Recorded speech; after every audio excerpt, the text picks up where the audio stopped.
Comment trader les indices synthétiques? Dans cette vidéo, je te montre une nouvelle stratégie. Reste jusqu'à la fin et n'oublie pas de mettre un gros pouce bleu, de t'abonner et d'activer la cloche de notification.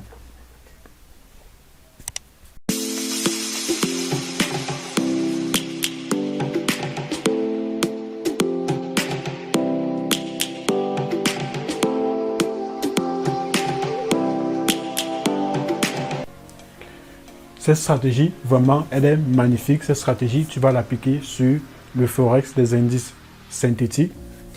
En fait, cette stratégie marche sur tous les marchés. Mais dans cette vidéo, on va plus s'attarder sur les indices synthétiques. Comme tu le vois, en cours, j'ai des trades que j'ai lancés et c'est avec cette stratégie que j'ai pris ces différentes positions. Maintenant, je vais te montrer comment est-ce que tu vas mettre l'indicateur que j'ai utilisé pour prendre position sur ton graphique. Et là, on va prendre position et tu vas voir à quel point la stratégie est magnifique. Donc là, par exemple, je suis sur le Step Index. Ici, je suis sur un time frame de 1 heure. On peut aussi partir en 15 minutes. Ce qu'on va faire, c'est quoi? Sur notre graphique, premièrement, on va faire un clic droit. On va aller dans Propriétés. Dans Propriétés, qu'est-ce qu'on va faire?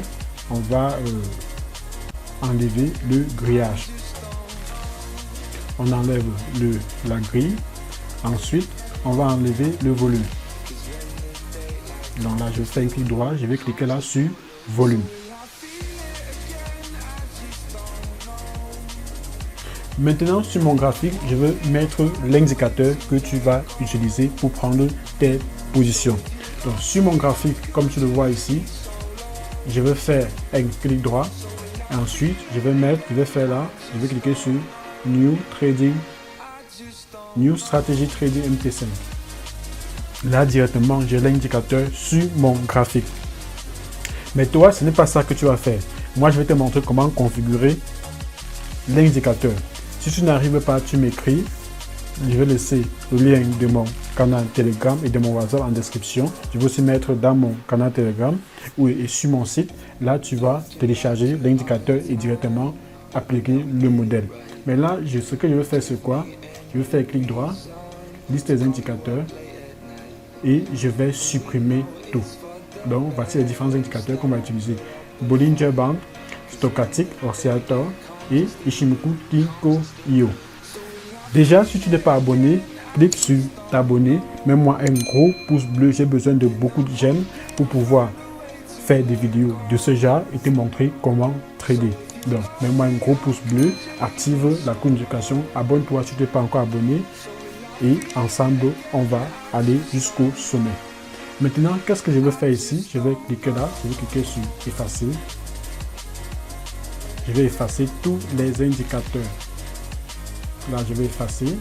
Là, j'efface. Maintenant, sur mon graphique, je vais mettre ces indicateurs. Donc, premièrement, qu'est-ce qu'on va faire? On va aller dans Insertion, Indicateur, et on va choisir Stochastic Oscillator. Voici l'indicateur Stochastic Oscillator.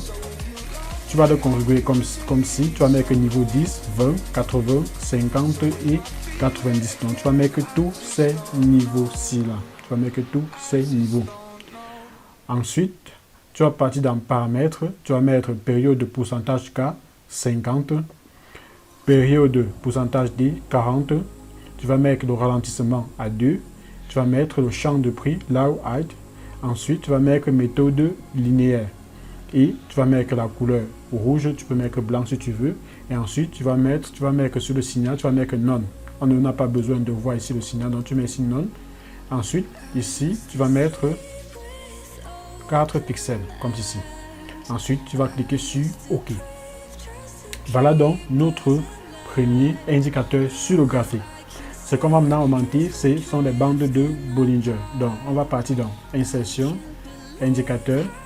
On va aller dans Tendance Bollinger Band.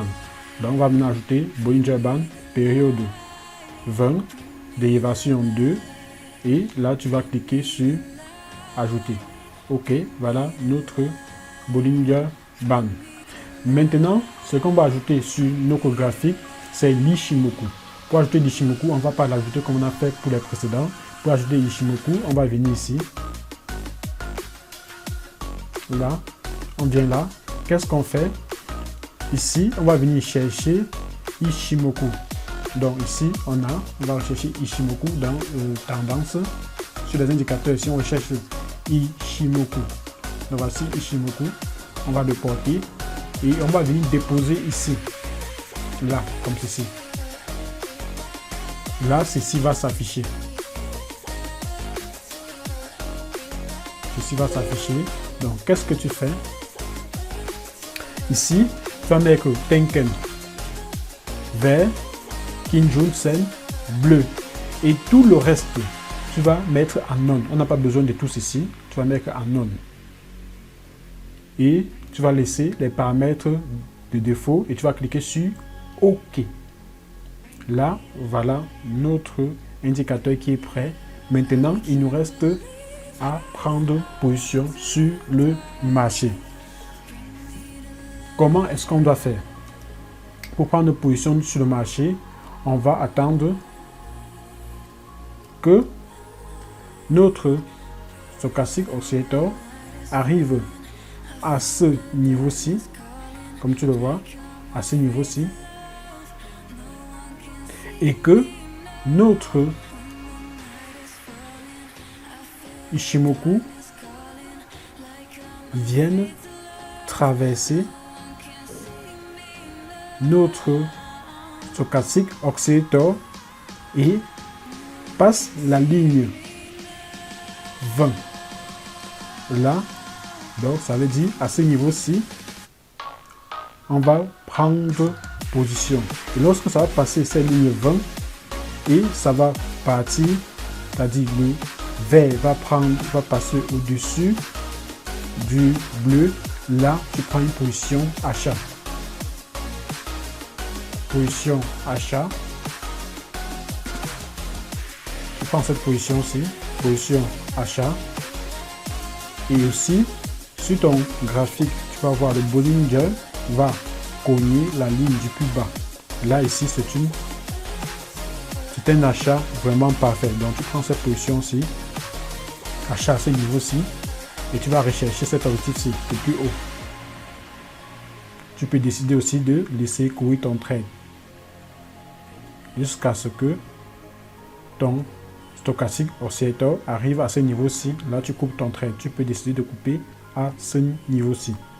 Donc, c'est ça un peu la stratégie. Donc, ce que je fais, c'est quoi? Je vais décider là pour que tu vois à quel point la stratégie est tout simplement magnifique. Ici, notre Ishimoku est passé dans cette zone-ci. Là, on a pris position aussi achat. Et là, on monte tout simplement. Là, je défile et tu vas voir à quel point c'est parfait. Cette position-ci. Là, c'est pas bon. Ici, cette position-ci. Là, tu vois, à ce niveau-ci, tu prends position et tu chutes complètement. Donc, revenons par exemple ici sur notre marché volatility 25.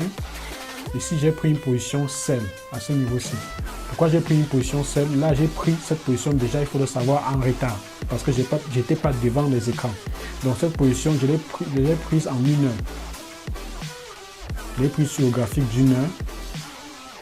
J'étais déjà en retard. Je l'ai pris à ce niveau-ci. J'étais déjà en retard. Je devais le prendre plus haut, mais ça, il n'y a pas de souci. Ici, on va atteindre ce niveau-ci. Sur le Volatility Index 25. On va atteindre ce niveau-ci. Donc, je ne m'inquiète pas. On va atteindre ce niveau. Le trade est déjà à 6 $. C'est bien ça, oui. Le trade est déjà à 6 $. Et on va atteindre cette position-ci. Donc, je ne m'inquiète pas.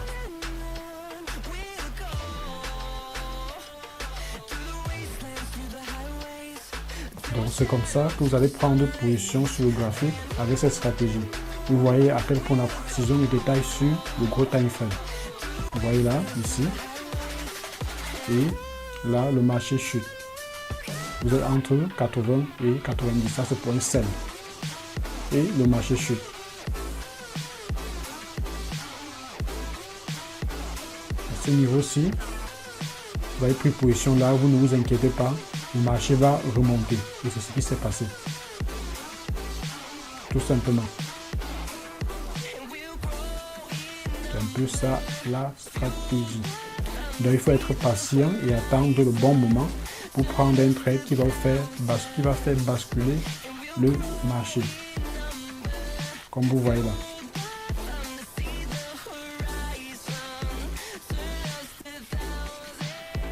Donc c'est ça la stratégie que je partage aujourd'hui avec vous sur les indices synthétiques. Donc cette stratégie vraiment est très magnifique. Ça vous facilite le travail sur le trading. Mettez-moi un gros pouce bleu, activez la cloche de notification pour ne pas rater les prochaines vidéos.